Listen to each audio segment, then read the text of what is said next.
Ay, pupunta ako, excited ako eh. Ngayon, bad trip na ako. Syempre, mag-rant tayo, di ba? Papatransfer tayo ng voters natin from Caloocan to Marikina. So, sumugod pa ako ng SM Marikina, be.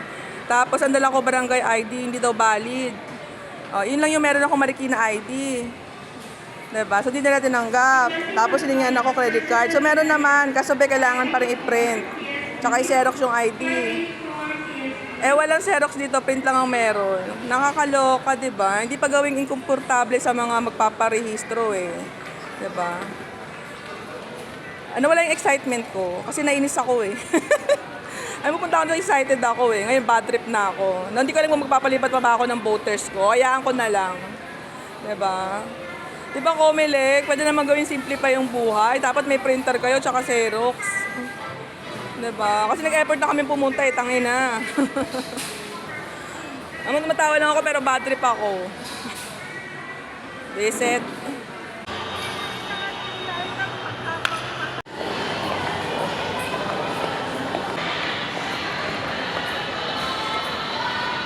At syempre gusto ko nga bumoto sa susunod na election, di ba? So syempre nagpa-print na tayo ng requirement nila. Ito na 'yon. Ngayon pag susubukan pa rin natin mag-apply doon sa Comelec ngayon pag di tayo tinanggap sa susunod, ayawan na. 'Di ba? 'Di ba ang hirap, napakahirap ba, 'di ba? Gusto mo lang naman kasing magboto. Gusto mo lang bumoto. 'Di ba, Comelec pwede namang maglagay kayo ng printer tsaka xerox diyan. 'Di ba? Bakit ako galit? Diyos ko, napagod po ako. Ang dami kong ginawa, tapos wala naging ending yung araw ko. 'Di ba? Ang simple lang naman, nagpapalipat lang naman ako ng ng voting area ko. Ito na, susubukan natin ulit, update ko kayo kung ano mangyayari. Galit ako? Oo, galit ako. So nakauwi na nga po tayo ng bahay at naligo muna ako para matanggal yung inis ko, tsaka yung init, 'di ba? So bakit ako galit? Grabe yung emosyon ko. Talaga, hanggang hindi pa siya, humuhupa. So, di ba? Nagpunta po na kasi ako, syempre inantay ko yun na makapagpa-transfer na ako ng location kasi medyo hassle na rin umuwi dun sa amin pag-election. So, sabi ko, sige, pwede nang, magta-transfer na ako dito sa location namin.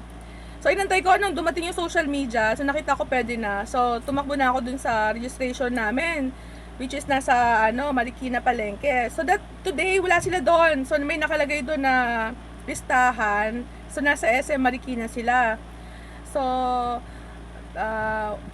inassume ko naman nahihingi talaga sila ng ID. So nagdala naman ako ng ID ng SSS tsaka barangay ID ko. So yung SSS ko is nasa Caloocan pa rin. Tapos yung barangay ID ko is nasa Marikina na. So yun yung dala kong ID. So pumunta ako sa SM Marikina. So nung sinabi ko doon, sabi ko, ma'am, transfer lang ako from Caloocan to Marikina. Kaso ang ID ko lang is na naka-Marikina is barangay ID. So sabi nila hindi daw pwede yung barangay ID. So doon pala medyo na-stress na ako. Sabi ko, unang-una, yung bago makuha yung barangay ID sa lugar namin is kailangan bang panindigan na nakatira ka talaga doon. Tapos may HOA pa kami. Tapos 'di ba, meron pang procedure doon mismo sa barangay namin bago ka bigyan ng ID. So yun palang katibayan na residente ako ng lugar na 'to eh.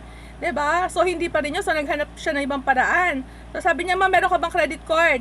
Sabi ko, "Piling ko meron ako na naka-address sa Marikina." So dahil nga walang load ako, so nagpa-load pa ako doon sa customer service ng SM Marikina para mabuksan ko yung mga banking apps ko.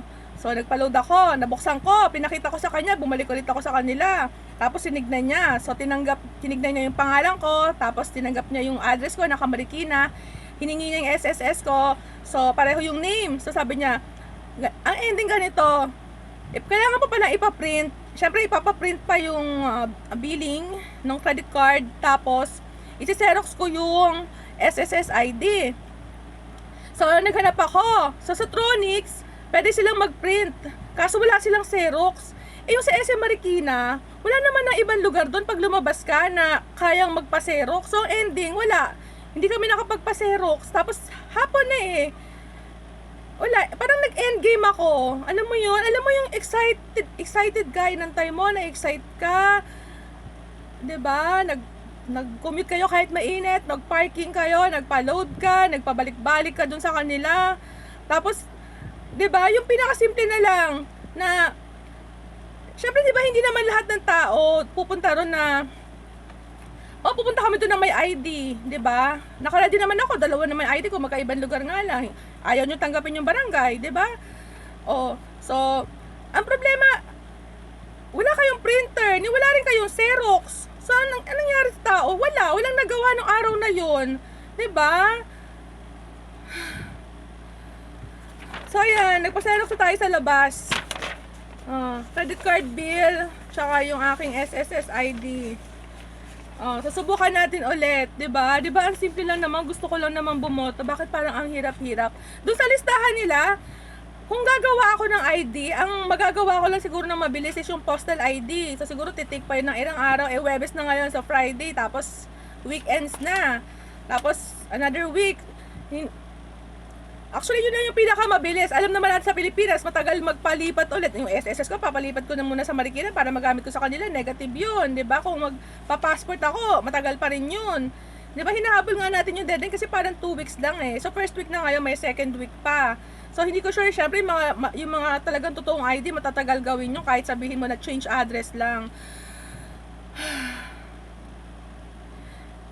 Na-stress po ako, totoo. Pero alam mo yun, 'di ba? Pilipino ka, hindi ka pa rin susuko kasi gusto ko nga bumoto. Alam mo yun, parang feeling ko ang dami ko ng obligasyon para sa itong city na to. Na kailangan ko ng bumoto, kailangan ko ng ibigay yung boto ko para sa lugar na to.